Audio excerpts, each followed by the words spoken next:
Kilómetro de ceniza. Tenía 21 años en 2015 cuando volví a vivir unos meses al ejido donde crecí, a 40 minutos en terracería desde la carretera federal que entra a San Pedro de las Alazanas. Es un pueblito con la plaza hundida, 2 tienditas y un arroyo que solo suena cuando llueve de verdad. Para llegar hay que cruzar un tramo largo de polvo y monte, un camino que de noche se cierra como si las lomas se pegaran entre sí. A la mitad del trayecto, desde niño, aprendí a no voltear, a un costado está el altar. No es iglesia ni capilla, apenas paredes de tabique crudo, techo de lámina y un nicho grande donde, por años, una figura de la Santa Muerte vigiló con su hoz pintada a brocha gorda y un rosario ennegrecido de tanto humo de veladora.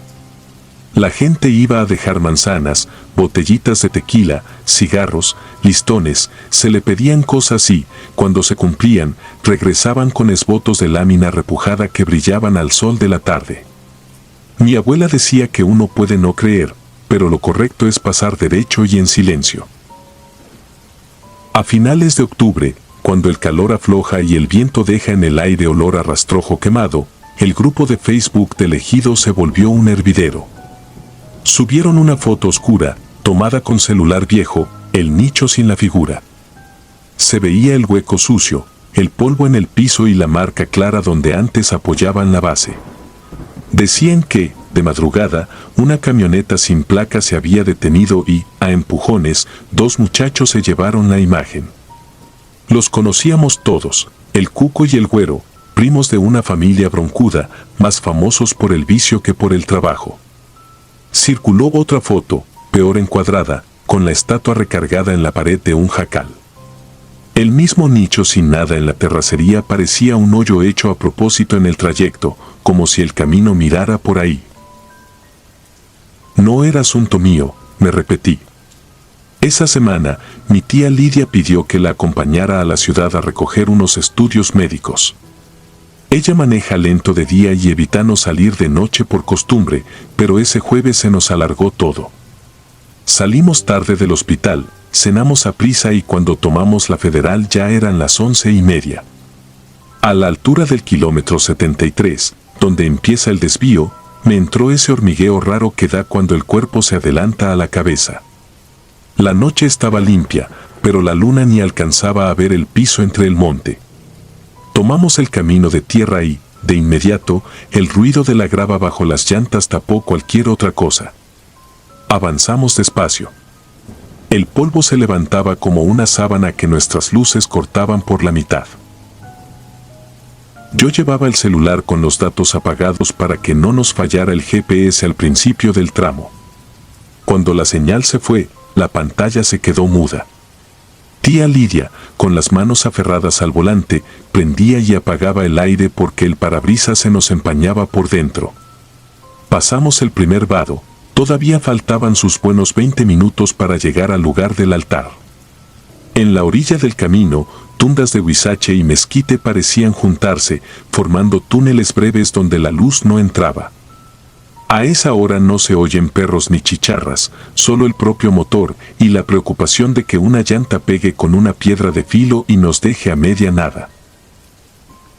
Antes del punto donde el camino hace una curva amplia, vi una sombra cruzada a lo lejos, como cuando un arbolón cae y alguien lo mueve.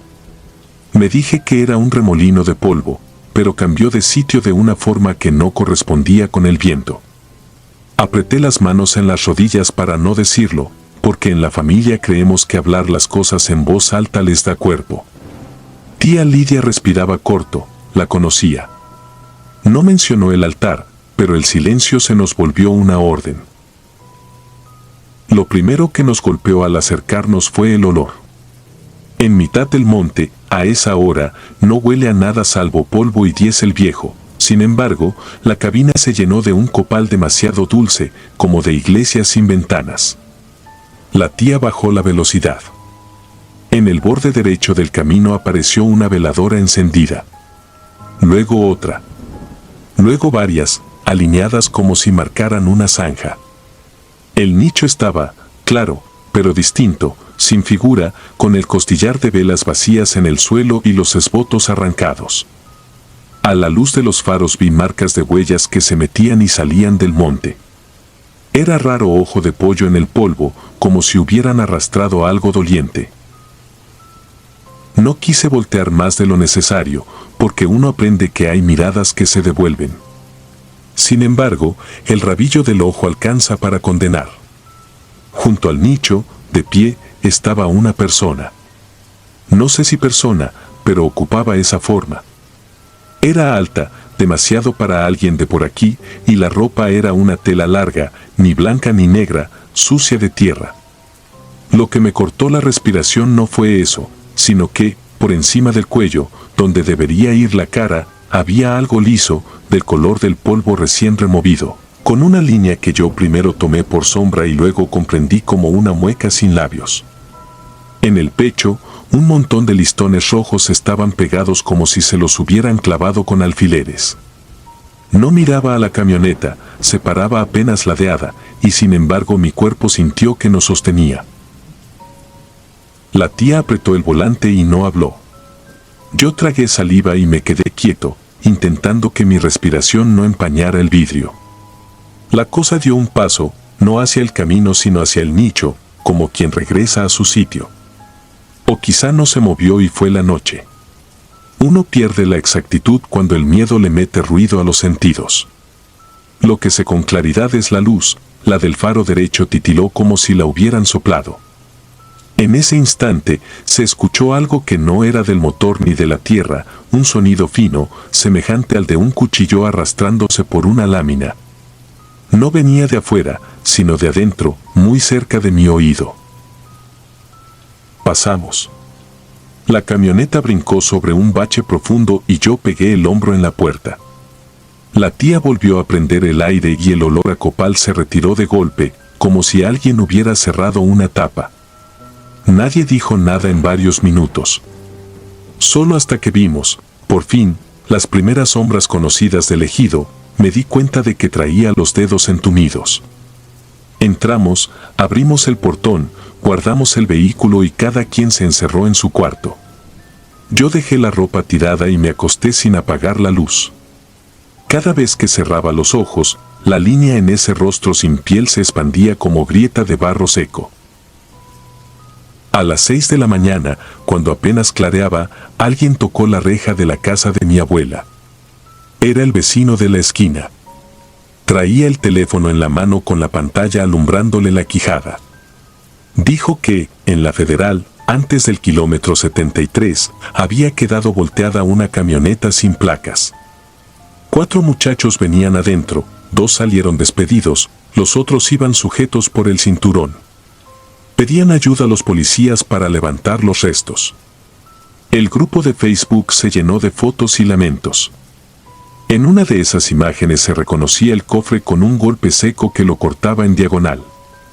Alguien puso los nombres. Yo no los leeré aquí, pero ustedes imaginan quiénes eran. Salí a la calle. El aire de la mañana olía a maíz cocido desde la cocina de enfrente, a tierra recién barrida. La vida no suspende por las tragedias, se ofrece igual. Me fui caminando hacia la tiendita a comprar café. En el trayecto, pasé junto a don Cosme, que desde temprano riega la banqueta. Me dijo que la estatua había vuelto al nicho. Un señor que iba rumbo a la ganadera, pasando por el camino, la vio parada en su sitio cuando aún quedaba humo en el vidrio de las veladoras. Traía, además del rosario, una cinta verde que antes no portaba. Yo me quedé quieto con la bolsa del pan en la mano. Imaginé la forma alta junto al nicho, la ropa sucia, la cara de polvo. Imaginé que a veces las cosas regresan si no se les deja opción. Ese mediodía, el liderazgo del ejido organizó una visita breve al altar para rezar un rosario. Yo no quise ir. No por falta de respeto, sino por prudencia. Lo mío fue otra cosa. Al caer la tarde, agarré la bicicleta y llegué por el camino hasta donde todavía se ve la curva. No crucé el punto, me quedé antes. Me bajé y, con una libra de café en la mochila, caminé al borde hasta encontrar una piedra plana. Ahí dejé el paquete, cerré los ojos y pensé en mis muertos, los que me miran desde lo cotidiano. No supe para quién era el obsequio. No hablé, no pedí, no agradecí. Nada más dejé algo y regresé. Las semanas siguientes bajaron el volumen del chisme. A la estatua la limpiaron y le repintaron la hoz. En el grupo se peleó un rato sobre si era bueno o malo rendirle culto, y pronto volvieron las publicaciones de gallinas perdidas y de tortillas por pedido. Yo, sin embargo, no pude sacarme de encima el tramo. De día lo cruzaba como siempre, con el radio encendido a bajo volumen y el brazo izquierdo colgando de la ventana. De noche me obligaba a tener las dos manos en el volante y cada tanto practicaba un truco, fingía que volvía a sonar aquel raspón de lámina y me repetía que es puramente, que un sonido no puede viajar desde una madrugada hasta otra. El corazón no se deja convencer fácil, pero acepta con los días una rutina. A veces sueño con el kilómetro. No con la cruz blanca de los accidentes ni con los nombres en la hoja del grupo, sino con la sensación de que el camino tiene memoria propia. En el sueño, avanzo en la pickup y reconozco una sombra quieta que se hace a un lado sin moverse. No le veo la cara, pero sé que me observa con paciencia. Cuando despierto, oigo perros a lo lejos, una moto que cruza, algo que golpea una lámina. Me pongo de pie, asomo la cabeza por la ventana y huelo el aire buscando el copal dulzón. Casi siempre no hay nada. No me he vuelto devoto de nada. Sigo cruzando el tramo con la misma enseñanza de mi abuela, pasar derecho y en silencio. Pero, desde aquella noche, una cosa sí hago distinto. Si viajo con alguien y la hora nos agarra encima, antes de llegar al nicho bajo un poco la velocidad y acomodo el espejo para que no refleje lo que no debe. No porque no lo crea, sino porque aprendí que hay miradas que no son para nosotros. Y, en el asiento de atrás, donde esa vez temblé sin decir palabra, traigo siempre una bolsa de café. No sé si sirve, no sé si importa. A mí me deja, por ahora, dormir. Cuando el aire, bajo la llanta, suena a grava nueva, me repito sin voz lo único que, desde esa madrugada, tengo claro: hay caminos que no solo te llevan, también te devuelven. Y algunos, cuando los cruzas de noche, piden que recuerdes quién manda aquí.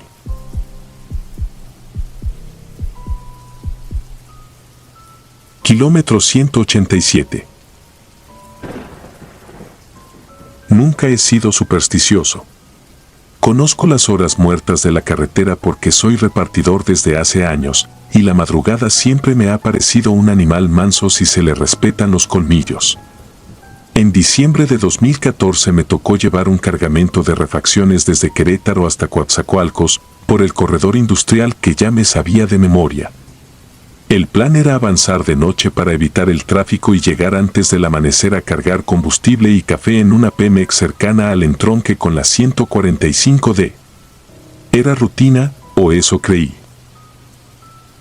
Salí pasadas las 11 con la caja seca casi vacía de ruidos, salvo el tintineo metálico de unos pernos que olvidé amarrar mejor. A esas horas la autopista era una cinta oscura con su propia respiración. Las líneas blancas regresaban la luz como ojos cansados y, de vez en cuando, algún tráiler solitario imponía su sombra. El aire estaba limpio, se sentía el frío al bajar un poco la ventana y la música apenas se colaba por el estéreo para mantenerme alerta. Me repetí lo de siempre: no orillarme en zonas sin luz, no detenerme si algo parecía fuera de lugar, no confiar en nadie. La experiencia enseña. A la altura del kilómetro 173 el asfalto cambió de tono. Había reparación reciente, la textura rugosa vibraba bajo el volante y el sonido del rodamiento se volvió más grave. Después apareció lo que tomé por un altarcito, una cruz de metal y un ángel de yeso, con flores marchitas y un listón rojo que golpeaba el poste con cada soplo de viento. Llevaba años viendo esos recordatorios y siempre me obligaban a levantar el pie del acelerador por respeto. Pasé con la mirada breve. A los pocos minutos vi otra cruz, idéntica, con su ángel y el listón rojo. Pensé en coincidencias, en que los familiares comprarían todo en el mismo puesto, en que mi cabeza cansada copipasteaba el paisaje. A los 5 minutos vi la misma curva con la misma barrera de contención despintada y, otra vez, la cruz con el ángel mirando la carretera. Ya no fue coincidencia sino un zarpazo al estómago. Me enderecé, apagué la música y miré el tablero como si ahí hubiera una explicación, un error en el GPS, una ruta mal trazada.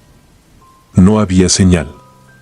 El mapa había quedado congelado en un tramo anterior y el icono del camión parecía clavado en un lago de color azul oscuro. A la derecha, el monte se cerraba en manchas negras, a la izquierda, la barranca desaparecía en un hueco sin fondo. No frené, aceleré un poco, como si la velocidad pudiera quebrar aquella repetición ridícula. El aire dentro de la cabina se volvió denso. El tintineo de los pernos cambió a un golpeteo irregular, como si alguien tocara desde dentro de la caja. Pensé en metal suelto, en vibraciones, en la física simple, y seguí. El odómetro marcó los mismos minutos que antes, las mismas líneas discontinuas, el mismo anuncio verde con letras reflejantes y, a continuación, la misma cruz. El listón rojo golpeó 2 veces y se quedó quieto. No había tráfico. Ni un tráiler, ni un coche, ni una estela de faros a lo lejos. Un tramo de autopista en pleno diciembre, a medianoche, sin nadie. Me obligué a razonar con calma. Si era un bucle, debía dejar una marca. Encendí las intermitentes, me orillé lo justo sin meterme a la grava y apagué el motor. El silencio fue una cosa viva, una masa que se asentó en mi pecho. Abrí la puerta y el frío me mordió las orejas. Caminé hasta la barrera y, con un plumón que llevaba en la guantera, dibujé una marca negra en el poste donde azotaba el listón. También dejé una moneda de 1 peso, la dejé al ras del concreto, como prueba. El ángel de yeso tenía una cuarteadura en el cuello y una mancha oscura en el ojo izquierdo. Noté eso sin querer fijarme demasiado. Volví a la cabina, encendí y avancé. Me repetí que, si la marca aparecía de nuevo, me saldría de la autopista en cuanto viera un retorno, cualquier salida. El velocímetro subió con suavidad, el motor cantó su nota acostumbrada. El camino pareció distinto durante unos minutos, como si los reflectores me ofrecieran otra secuencia, otra coreografía. Luego vino la curva, el guardarraíl despintado, el poste. Y la marca negra del plumón recién trazada, húmeda a la luz de los faros. La moneda ya no estaba donde la dejé. Un frío nuevo me bajó desde la nuca. No era el viento. Era la certeza de estar metido en algo que no comprendía. Pensé en dar vuelta en U, pero el carril contrario era un tragaluz de sombras. Pensé en llamar a alguien, pero el teléfono seguía muerto. Pensé en dormir un rato dentro de la cabina, pero la idea de cerrar los ojos me pareció peor que cualquier otra cosa. Seguí. El golpe en la caja se volvió más claro, como si desde atrás arrastraran un costal. Subí el volumen del motor, bajé la ventana, quise que el ruido se diluyera. El olor a monte húmedo entró con una nota de tierra vieja, algo parecido a velas apagadas. No era posible oler velas desde una autopista. Me vino a la cabeza una imagen absurda, un cuarto con losetas frías, un cuerpo en una mesa de metal, el sonido de un encendedor. No tenía sentido. Cuando la mente no entiende, inventa atajos. La tercera vuelta al ángel de yeso me quebró la paciencia. Metí direccional a la derecha, me orillé más, apagué y bajé. En el bolsillo sentí la navaja multiusos, un reflejo tonto que reconforta. Caminé hacia el poste para recoger la moneda que había desaparecido, como si recuperarla me devolviera una lógica. No estaba en el concreto, ni en la grieta, ni debajo del polvo. Me agaché más y entonces vi las huellas. En el polvo húmedo, alrededor del altar, había marcas pequeñas de suela, como de tenis infantiles. Tenían el dibujo de una estrella en el centro. Eran muchas, sin dirección clara, como si alguien hubiese caminado en círculos o como si varios niños hubieran bajado a jugar a esa hora imposible. No quise pensar en niños. Me paré rápido y escuché la carretera, pero la carretera no decía nada. Solo mi respiración, el metal enfriando en la caja, un zumbido lejano de cables. El listón rojo golpeó el poste una vez. Luego se quedó pegado al metal, como atrapado por una mano invisible. Y entonces sonó mi estéreo, aunque la llave seguía en mi bolsillo. Se encendió solo, sin luz de tablero, sin batería aparente. No salió música, sino el ruido áspero de una transmisión rota, y en ese ruido se coló mi propia voz, grabada como en un mensaje de voz viejo. Dije mi nombre, dije la hora, dije que estaba en el kilómetro 187. No ando con fantasías. No me presto a asustarme por cuentos. Pero oír mi voz desde un aparato apagado, clavada en el aire helado de la madrugada, me quebró algo. Fui hasta la cabina con torpeza, subí, metí la llave y apreté el acelerador hasta sentir el camión completo vibrar. No pensé, no razoné, solo quise romper el hilo. El listón rojo se soltó del poste como si nos despidiera y quedara flotando un segundo.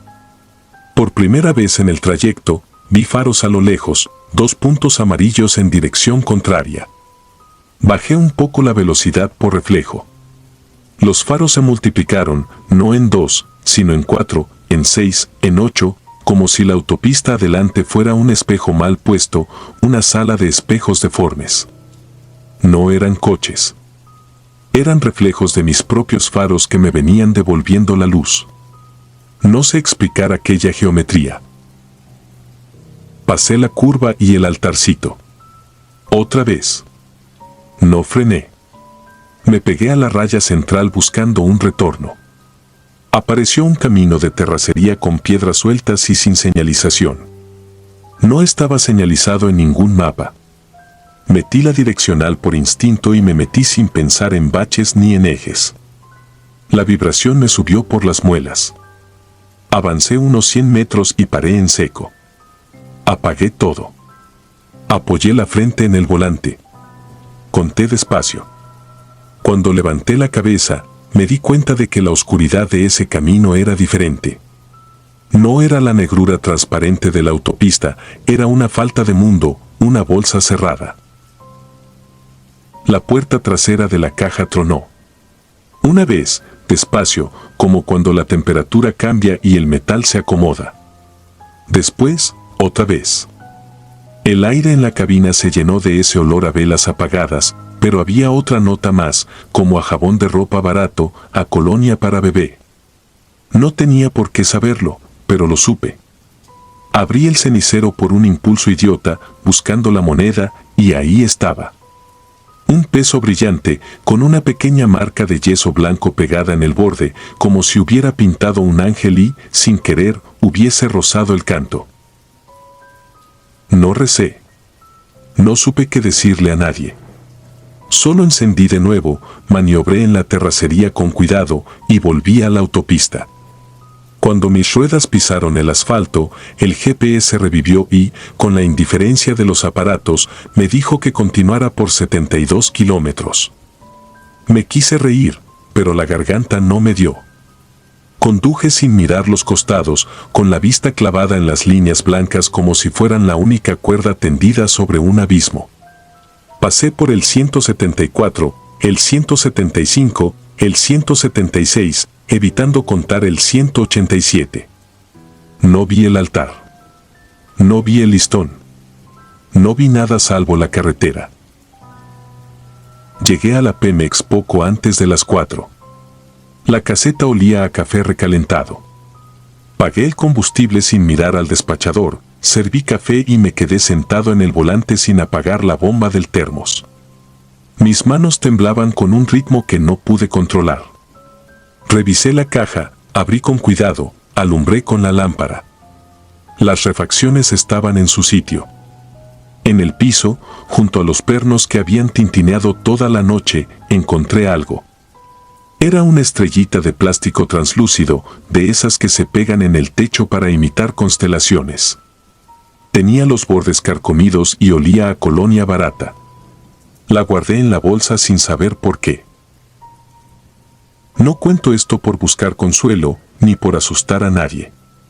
Lo cuento porque desde esa noche he evitado pasar por el kilómetro 187 en la madrugada. Si no hay remedio, bajo la velocidad y no miro hacia el monte. A veces, en rojo, me parece ver un listón que golpea un poste a la distancia. A veces, en la parte baja de la puerta, escucho el golpecito de una moneda que no acabo de recordar si dejé en el cenicero. Y a veces, cuando apago el camión y la cabina se queda sin luces, el estéreo suelta un chasquido. Es breve, casi un suspiro. Mi voz no vuelve a salir. Pero siento que podría hacerlo cualquier noche si me tardo un segundo de más en respirar.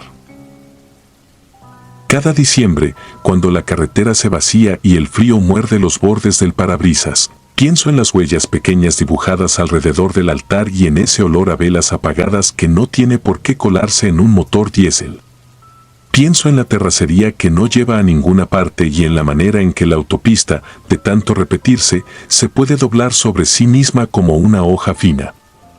Y, aunque jure que no creo en fantasmas, me sorprendo dejando una estrellita de plástico en el compartimiento de la puerta, por si alguien, algún niño que no conozco, necesita que un pedazo de cielo lo acompañe hasta su casa.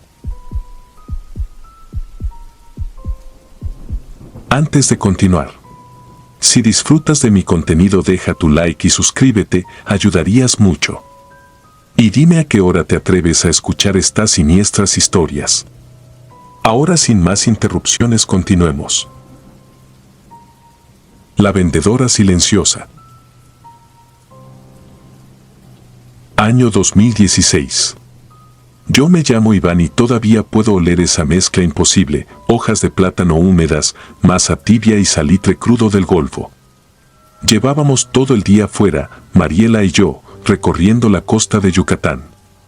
Habíamos salido temprano de Mérida para ver el agua rosada de las salinas y terminar en la playa de las Coloradas. La tarde se fue de golpe entre fotos y viento, y cuando el sol se disolvió, nos quedamos con el cansancio clavado en las piernas y la obviedad de otro problema: 3 horas de regreso por un camino de 2 carriles, oscuro, flanqueado por manglar.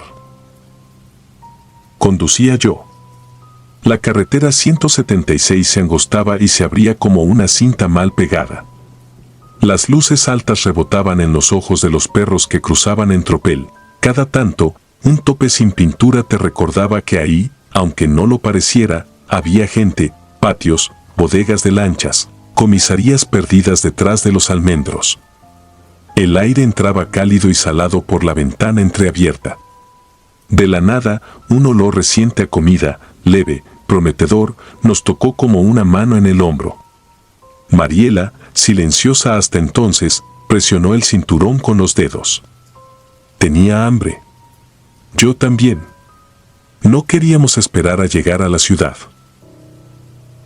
En algún punto entre Río Lagartos y Tizimín, la carretera cruzó por un pueblito sin nombre que no aparecía en el GPS. El asfalto curvó a la izquierda, del lado derecho, un porche bajo con techo de lámina y una ceiba vieja que parecía sostener el cielo.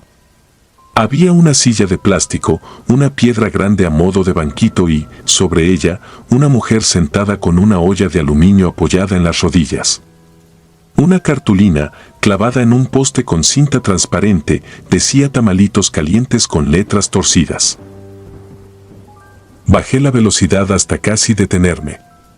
El motor vibró en un mínimo que me parecía indecente contra ese silencio. La mujer estaba de frente, pero no miraba exactamente.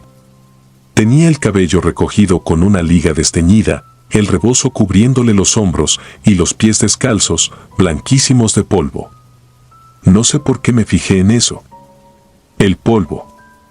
En los dedos, en los talones, como si hubiera estado caminando mucho rato por un camino que no estaba ahí.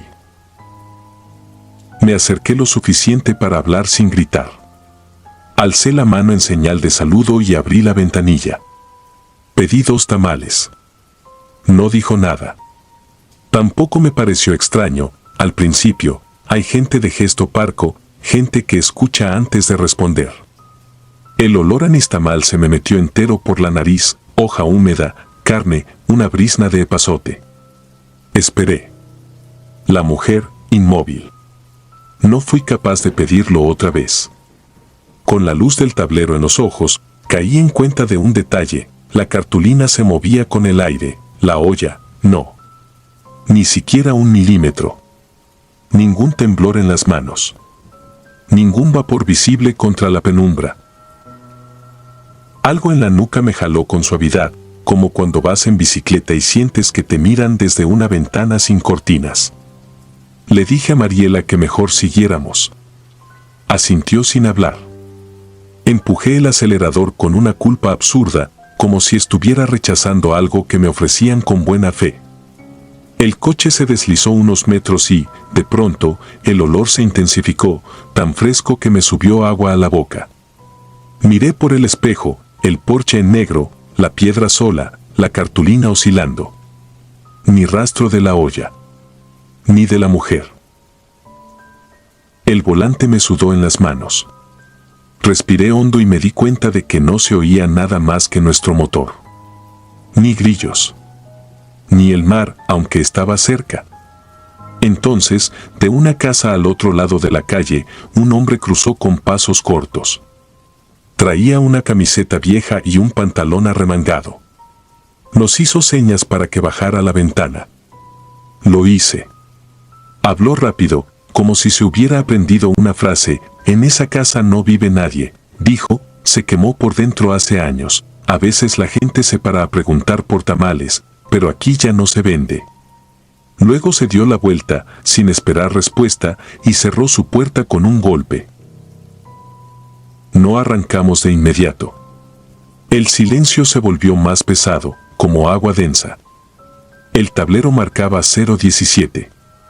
No era tan tarde, y sin embargo se sentía como el extremo de la noche. Solo cuando pasamos la última casa me di cuenta de que respiraba a ratos, como quien sale a flote y vuelve a hundirse. Los kilómetros siguientes se volvieron una repetición rara. Un perro cruzando con un costal en el hocico. Una bicicleta apoyada contra un árbol, sin dueño. Un columpio de llanta que se mecía sin brisa. El GPS, muerto. La radio, que había estado con estática, de pronto captó un bolero muy viejo y una voz de locutor que hablaba de un baile en el Salón Ejidal, fecha 1998. Cambié de estación. La misma voz, un poco más baja, anunciando lo mismo. Silencié la radio. El olor volvió, delante de nosotros, como si estuviéramos persiguiendo una cocina móvil. No lo dije en voz alta, me pareció infantil. Pero era nítido. A esa hora, a esa temperatura, con esa humedad, el olor a comida llegó entero, con su promesa de calor inmediato. Tragué saliva. En el siguiente poblado, otro porche, idéntico, mismo ángulo, misma piedra, otra cartulina con tinta chorreada, tamalitos calientes.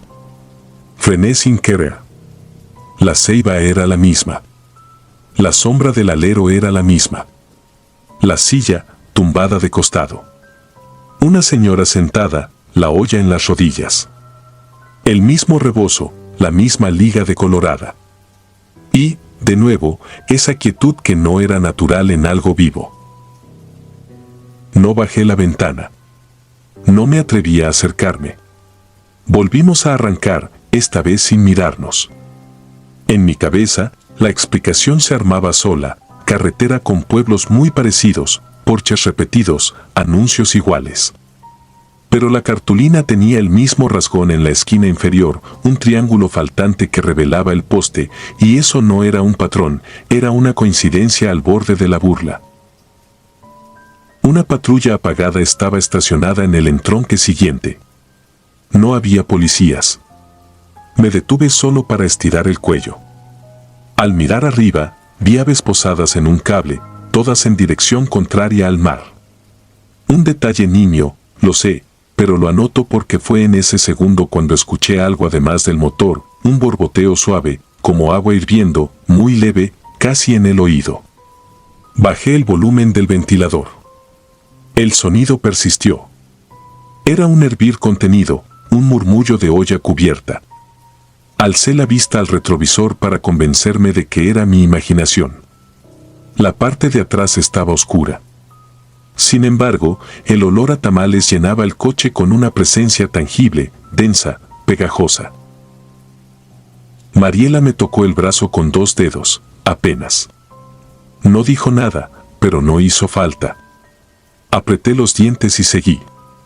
Los topes aparecían sin aviso, a 2 los pasé demasiado rápido y el cárter rozó con un golpe seco que me dolió en los dientes. Un letrero verde dijo Tizimin 34, 40 minutos después, otro letrero dijo Tizimin 34. El reloj del tablero cambió a 0:41, luego a 0:12, luego volvió a 0:29. Le eché la culpa al contacto flojo que alguna vez me había hecho lo mismo. No quise explicar por qué el estómago se me encogía como si llevara la culpa de algo que no recordaba. En un tramo recto, sin casas, sin árboles, la radio se encendió sola. Una voz de mujer, limpia, sin música detrás, dijo una sola palabra en maya que no entendí. Pudo ser Kiimilo Maansik, no lo supe. Luego, silencio total y el clic del relé en el tablero. Instintivamente, toqué el rosario pequeño que cuelga del espejo, ni siquiera soy devoto, pero el movimiento me salió como un reflejo de infancia. El rosario estaba helado, frío real, metálico, como si acabara de salir de un refrigerador. Al fin apareció una gasolinera. El letrero de Pemex parecía un faro. Entré casi cruzando mal y detuve el coche junto a la tienda. La empleada, desvelada, nos miró sin interés. Compré una botella de agua y unas galletas. No pude con nada más. En el baño me lavé las manos y, por un segundo, juraría que vi masa entre los dedos, esa textura pegajosa que se mete en las líneas de la palma. Froté hasta ponerme rojos los nudillos. Al salir, el olor por fin se fue, como si alguien hubiera abierto una puerta grande y hubiera hecho corriente. Llegamos a Mérida poco después de las 2. Estacioné frente al edificio. Nadie habló al subir las escaleras. En el departamento, las ventanas empañadas, el ventilador, el zumbido mínimo de la ciudad. No dormí de inmediato. En el borde de la cama, con los tenis aún puestos, abrí el teléfono. Busqué el nombre del pueblito que no estaba en el mapa. Fui a lo general, Casa Quemada Yucatán Tamales. No esperaba nada. Encontré, sin embargo, una nota vieja de un periódico local. Hace años, una mujer vendía tamales en el porche de su casa, al pie de una ceiba. Un incendio la sorprendió de madrugada. Los vecinos lograron sacar a los niños, pero ella se quedó adentro buscando la olla, la misma que usaba a diario, la misma que le había regalado su madre. La casa quedó en pie por fuera, adentro, solo hollín. La gente, decía la nota, seguía dejando cartulinas en los postes para recordar que allí, algún día, se vendieron tamales de los buenos. Cerré el teléfono. No conté nada. Mariela ya respiraba parejo, pero con los puños apretados. Se me ocurrió, sin querer, que quizá alguien nos ofreció de comer en el camino por la razón más vieja del mundo, la necesidad de repetirse, de existir a fuerza de costumbre. Tal vez la olla que no se movía, la cartulina con el mismo rasgón, el olor que se coló por las costillas, eran solo maneras de una presencia de seguir en su tramo de carretera, sentada, esperando. A la mañana siguiente, bajé por el coche. El sol caía en ángulo y levantaba motas de polvo. Abrí la cajuela para sacar unas sandalias y me quedé quieto.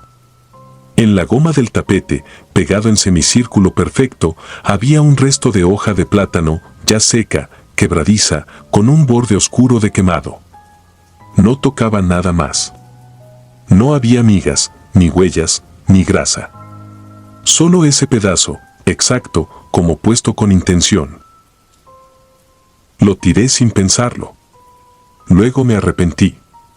Hubiera querido guardarlo para convencerme después de que todo había ocurrido, de que no fue el cansancio, ni el hambre, ni las repeticiones engañosas de los pueblos de costa. Esa noche, cuando volvió a entrarme el sueño, escuché, muy lejos, el hervir controlado de una olla tapada. Era un sonido simple, casi doméstico, pero me dejó una certeza que todavía no se me quita. Hay caminos que no aceptan el olvido, y hay oficios que persisten más allá del fuego. Si alguna vez, en una carretera de la península, te huele a tamales a deshoras y alguien sentado en un porche no te responde, no insistas. No es desprecio. Es costumbre.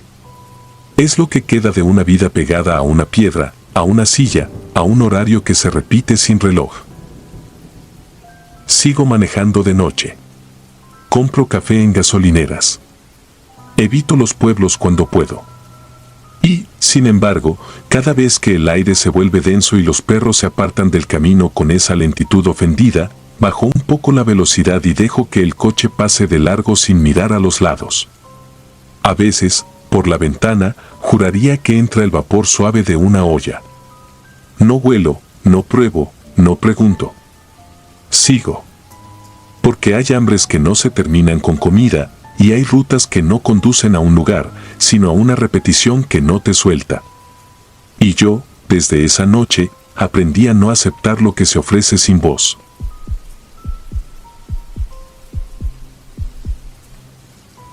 Ojos en la cuneta. Salimos la madrugada del 21 de diciembre de 2019, por la Libre Mazatlán, Durango. Yo conducía la camioneta de la panificadora donde trabajo, me la prestaron porque tiene buen torque para las pendientes del Espinazo del Diablo. Íbamos mi cuñado, Mateo, y yo a recoger a mi hermana al terminal de Durango a las 6:30 en punto. Tomé café recalentado, revisé presión de llantas, luces altas, triángulos y guardé una linterna con pilas nuevas en la guantera. No avisamos a nadie más. La lluvia de la tarde había limpiado el aire, pero en la sierra el asfalto siempre guarda sorpresas. La carretera, a esa hora, parece de otro país. Solo la línea amarilla, los fantasmas de las curvas, uno que otro tráiler cansado y el olor a resina húmeda de los pinos.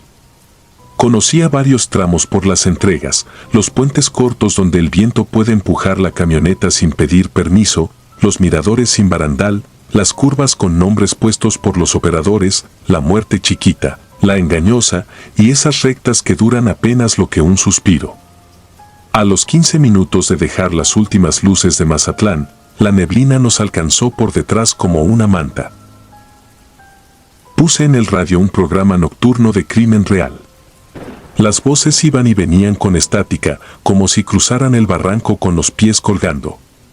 Mateo cabeceaba, pero no dormía del todo. Uno aprende a escuchar en la sierra, el zumbido del motor cuando pierde fuerza, el traqueteo fino de una herramienta suelta, la respiración del compañero.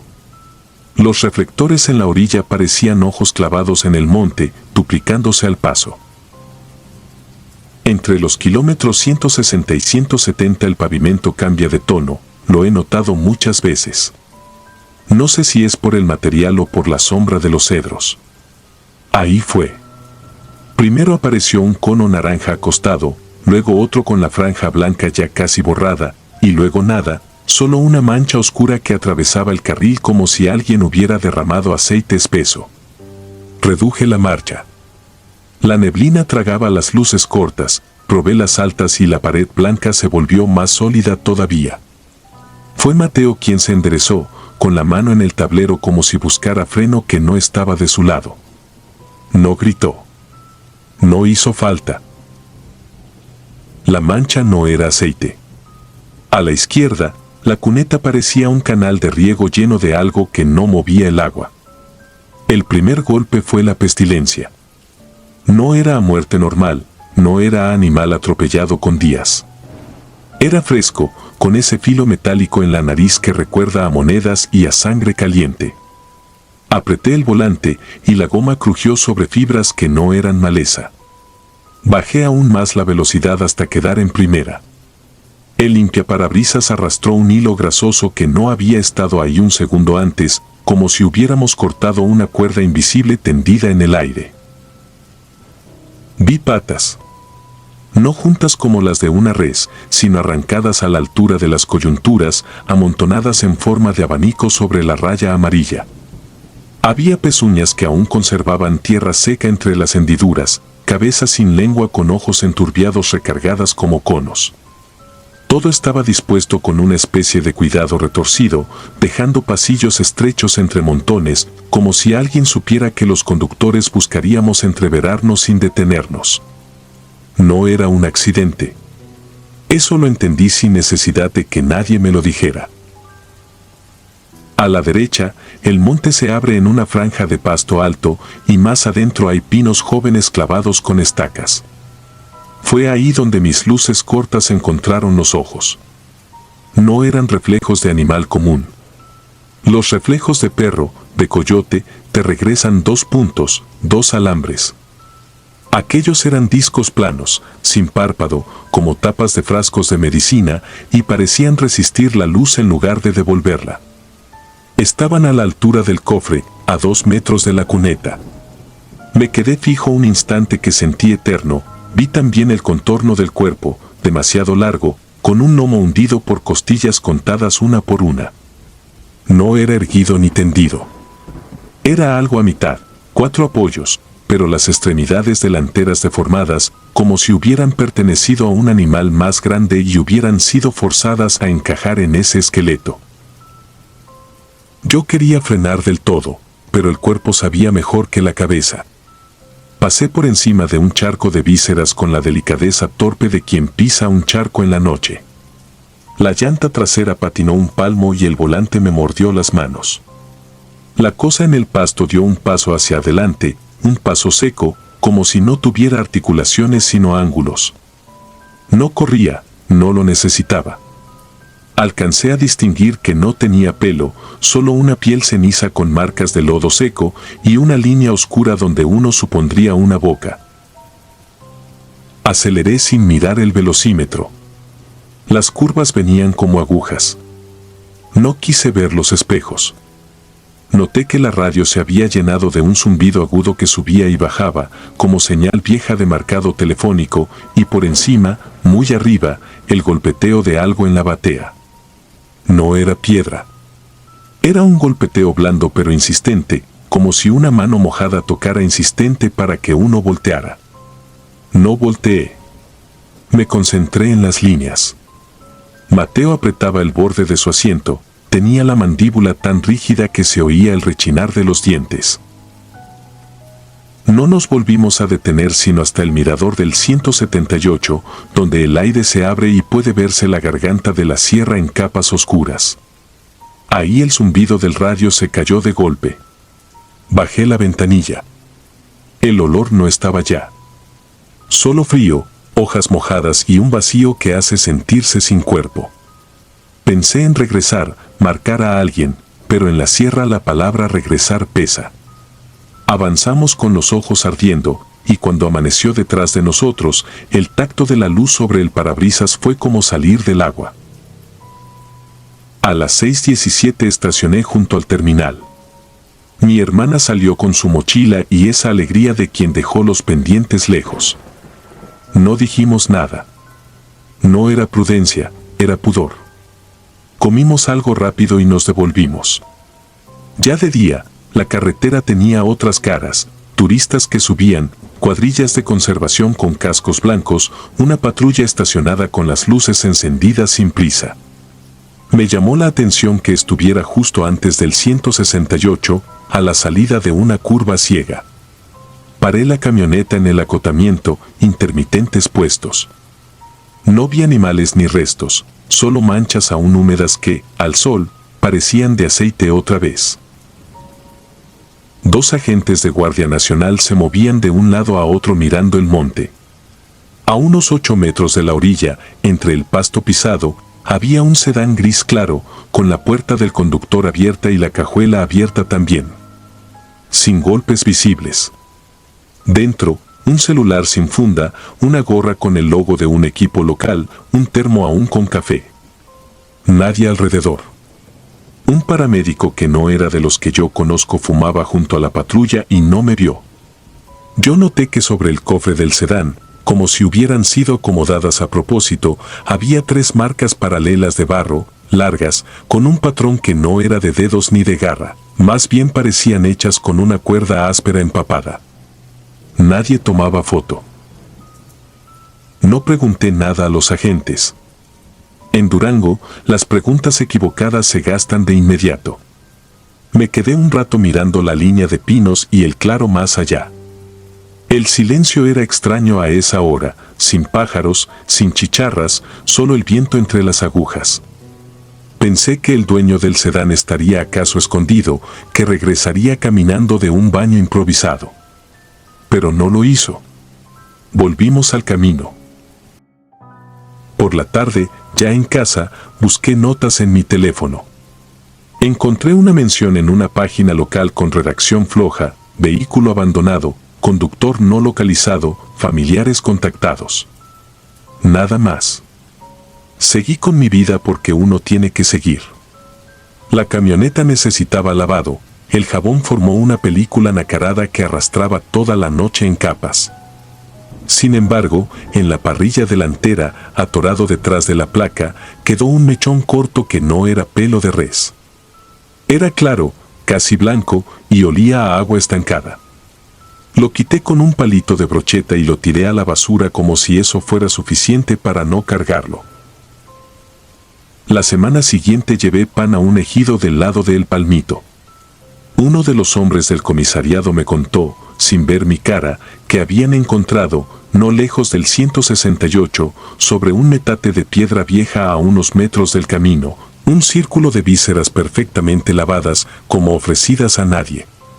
Dijo que las de res se distinguen por la textura, por el tamaño, por la grasa. Dijo que ahí había algo que no correspondía. No tuve que pedir detalles. Uno aprende a no pedirlos. Desde esa madrugada me pasa una cosa con el radio. A veces, al cruzar la frontera de Sinaloa a Durango, se mete un zumbido idéntico al que se metió aquella noche. Lo escucho 2 segundos y se va. No importa la estación. No importa si voy solo o acompañado. Me ocurre también que, en el tramo exacto donde estaban los conos acostados, los reflectores del margen parpadean en secuencia, como si alguien los prendiera con el pulgar. He frenado para revisarlos. No pasa nada si uno los mira de frente. El parpadeo es a la distancia, como para hacerte creer que hay alguien. Nunca dije nada formalmente. No sabría cómo ponerlo en un reporte. Lo que sí sé es que cada vez que cruzo esa hora maldita, cierro los vidrios y subo el volumen.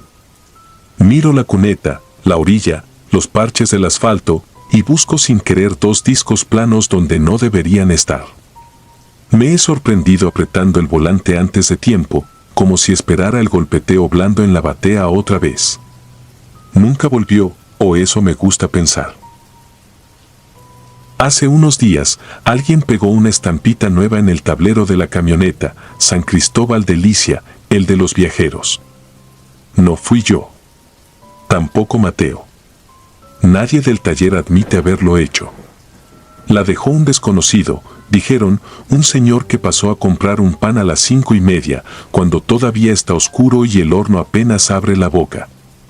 La pegatina brilla en la madrugada con un tono verdoso, tenue, como la luminiscencia de ciertas plantas cuando las alumbras de lado. Pareciera que fueran 2 ojos. Juro que, a veces, parpadea. Y juro también que, cuando parpadea, allá afuera, más allá del borde de la luz de mis faros, el monte le responde. Si disfrutas de los relatos, te invitamos a apoyarnos con un like y un comentario, ya que eso nos ayuda muchísimo. Además, si aún no estás suscrito o suscrita, te animamos a formar parte de la comunidad del terror. Muchas gracias por escucharnos y por tu apoyo.